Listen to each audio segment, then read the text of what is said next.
So it's going to be a tough tournament. But like I said, we wanted to make it tough. And I should say that, you know, it's tougher because we don't have Kai. It makes all the difference in the world to hear people there and to be reminded that we're playing for our countrymen, and we see them there. It really lifts us up. And I know our guys are all excited about playing for the country and playing for you. So if you can come and support us, that would make all the difference in the world. Cuba! Laban Pilipinas! So heto mga idol, mismong itong si Coach Tim Cone kasama na itong SBP ay under close monitoring daw sila sa anumang posibleng pagbabago sa schedule ng paparating na FIBA Asia Cup.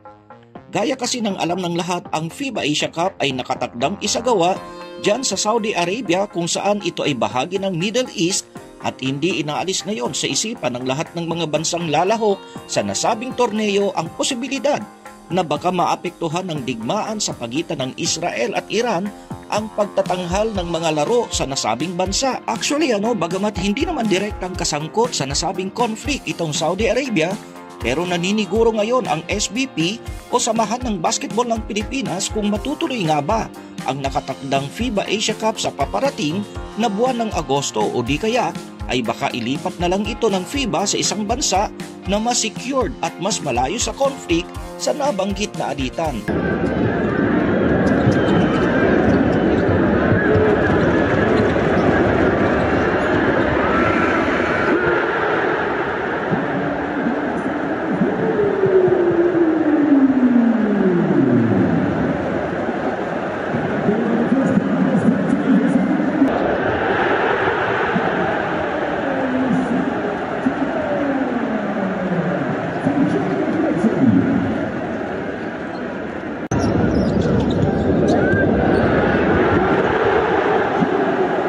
Bakit kaya ganito na lamang binabantayan nitong SBP at maging nitong si Coach Tim Cone ang nasabing sitwasyon dyan sa Middle East?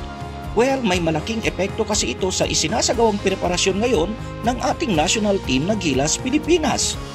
Unang implikasyon kasi nito ay upang mas mapagplanuhang mabuti nitong si Coach Tim Cone at ng SBP ang timetable ng ating national team mula ngayon hanggang sa buwan ng Agosto. Sa Agosto na kasi nakatakdang ganapin itong FIBA Asia Cup. At kung titingnan natin ang kalendaryo, ay halos isang buwan na lang ang nalalabing panahon. Preparation ng Gilas for the FIBA Asia Cup? Yes. So, I believe Game 7 of the PBA, the last date as of today is July 27.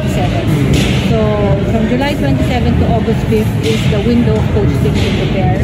Sa ngayon, he has decided not to compete in friendly tournaments outside of the country. We will be training here as a team, and then we'll probably leave around August 1 or August 2 to acclimatize ourselves in Jeddah, in Saudi Arabia, and be better prepared. But we'll probably play an exhibition game here para send off na rin ng fans. I think it would be nice for the fans to see Gilas play. We don't know who yet we are going to compete against. So that's going to be one tune-up day for us. And then when we get also to Jeddah, we will probably play one of the teams who come here. Kung sakasakaling maipagpaliban ng FIBA ang nakatakdang torneo, ay mas papabor ito para sa ating national team.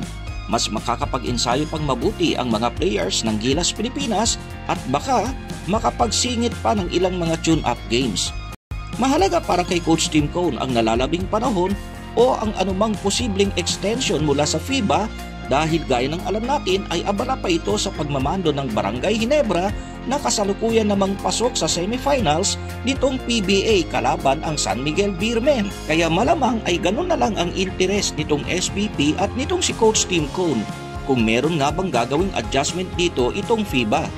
Pero liban pa dyan mga idol ay mas papabor sa ating national team kung sakasakali nga na mabago ang petsa ng FIBA Asia Cup opening upang maihabol kung sakasakali itong si Kai Sotto.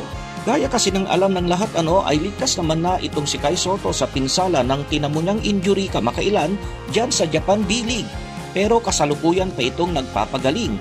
Ayon mismo dito kay Kai, kahit papaano ay mabuti-buti na rin ang kanyang pakiramdam pero di pa masagot ng kanyang mga doktor kung kailan talaga ito 100% makakabalik sa paglalaro ng competitive basketball. So ayun na nga mga idol, sakaling magkaroon ng major adjustment itong FIBA sa mga game schedules nito sa paparating na Agosto, ay malay natin, baka maghimala at makapaglaro maihabol pa ng Gilas itong si Kai Sotto. Sa mga lumalabas ng mga balita ngayon ay kasama pa rin itong si Kai sa delegasyon ng ating Pilipinas na pupunta sa FIBA Asia Cup. Well, magandang sinyalis ito para sa mga fans. Baka paglaro man si Kai o hindi ay tiyak, magbibigay ito ng inspirasyon sa kanyang mga kakampi. Pero honestly, yung posibilidad at malamang sa malamang ay baka ito ang mas paboran nitong FIBA ay ang posibleng paglipat na lang ng venue. Sa halip na sa Saudi Arabia ay baka maghanap ng ibang venue na lamang itong FIBA, isang lugar o bansa na malamang ay hindi bahagi ng Middle East. Dahil dyan ay halos araw-araw na raw nakikipag-coordinate sa FIBA itong si Miss Erica D ng SBP upang makasagap ng mga updates kung sakasakali na may gagawing pagbabago itong FIBA. Honestly hindi lang naman sa issue ng timetable o ang posibleng paghabol sa lineup nitong si Kai Sotto kung sakali nga na maghimala.